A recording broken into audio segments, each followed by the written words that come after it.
Dahulu kala, di Bengkulu, berdiri sebuah kerajaan kecil yang dipimpin Raja Bijaksana. Ia memiliki seorang putri cantik bernama Putri Gading Cempaka. Kecantikannya tersohor ke berbagai negeri, hingga banyak pangeran dan raja datang melamar. Namun, Putri Gading Cempaka menolak lamaran demi lamaran. Ia tidak ingin dijadikan alat politik.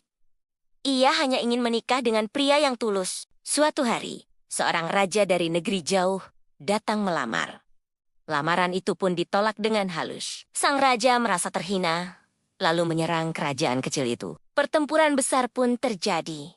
Putri Gading Cempaka ketakutan melihat rakyat menderita. Dalam doa terakhirnya, ia memohon agar dirinya diselamatkan dari penderitaan. Konon, tiba-tiba tubuhnya lenyap di terpa cahaya terang, dan ia menghilang tanpa jejak. Sebagian orang percaya, Putri Gading Cempaka meninggal dalam perang. Ada pula yang yakin, ia berubah menjadi bunga harum yang tumbuh di hutan. Hingga kini, namanya dikenang sebagai simbol kehormatan dan keberanian perempuan Bengkulu yang lebih memilih mati daripada menyerahkan diri pada orang yang tidak ia cintai. Pesan dari cerita ini, kehormatan dan harga diri lebih berharga dari segalanya. Jangan lupa subscribe untuk mendukung channel ini.